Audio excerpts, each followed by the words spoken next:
Kung gusto mo maging safe sa panahon ngayon, tanggapin mo si Jesus bilang Panginoon at ang tanging tagapagligtas mo. At wala nang iba. Siya lamang ang tanggapin mo sa puso mo. Wala nang iba. Hindi mo tatanggapin si Pedro, hindi mo tatanggapin si San Pablo, hindi mo tatanggapin si San Juan, si Santiago, o anumang pangalan ng mga tao sa lupa, maging si Maria, maging si Kibuloy, at kung sino pa mga pastor at mga pare, mga kapatid, walang makakapagligtas sa atin. Isang pangalan lang ang binigay ng Ama na sukat natin ikaliligtas, na binabanggit sa mga Gawa 4:12. Ang sabi nito, at sa kanino man iba ay walang kaligtasan, sapagkat walang ibang pangalan sa silong ng langit na ibinigay sa mga tao na sukat natin ikaligtas.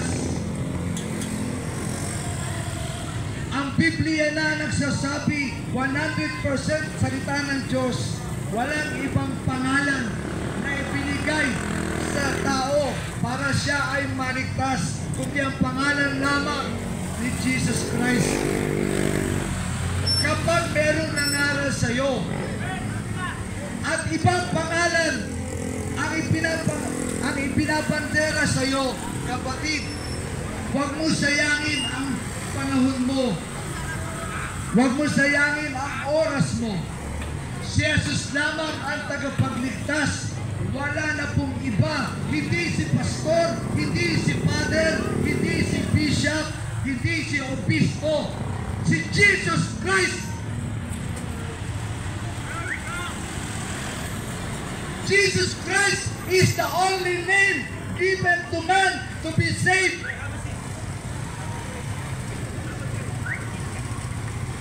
Sapagkat si Jesus lamang ang hindi nagkasala, sapagkat sinasabi ng salita ng Diyos, ang lahat ng tao ay nagkasala.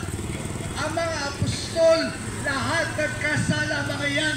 Kahit kami nila pastor, nagkakasala. Kaya walang tagapagligtas na tao.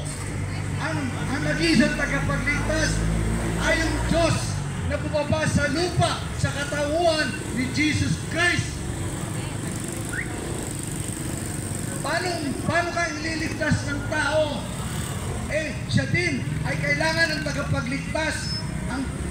Ang tagapagligtas, yung di kailangan ng tagapagligtas. Kaya si Jesus ang tagapagligtas, sapagkat di niya kailangan ng tagapagligtas, sapagkat siya ang tagapagligtas.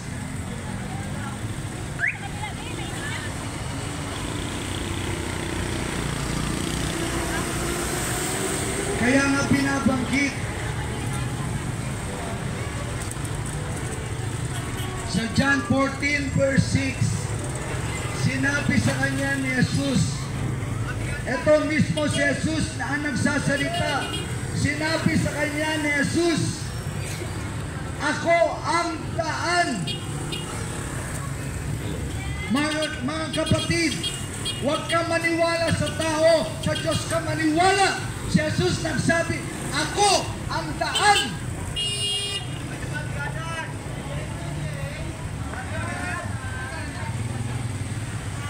Galing lang mismo sa bibig ni Jesus. Ayaw mo pa paniwalaan. Gusto mo pa yung inuutukan ng tao.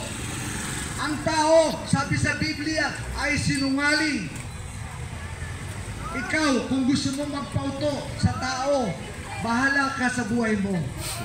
Walang pipilit sa iyo. Subalit walang sisihan pag ikaw napunta sa hell, sapagkat nakinig ka sa taong sinungaling. Kung ka makinig sa Diyos na hindi kailanman nagsinungaling at hindi sinungaling, kaya sinabi ni Jesus, ako ang daan. Pag sinabi mong ako, singular po yun, mga kapatid. Sinabi na ni Jesus, ako ang daan, sapagkat ang mga tao hanap ng daan. Ano ba talaga ang daan? Para ako makapasok sa langit, para ako maligtas, para ako magkaroon ng kapayapaan, para ako magkaroon ng tunay na kagalakan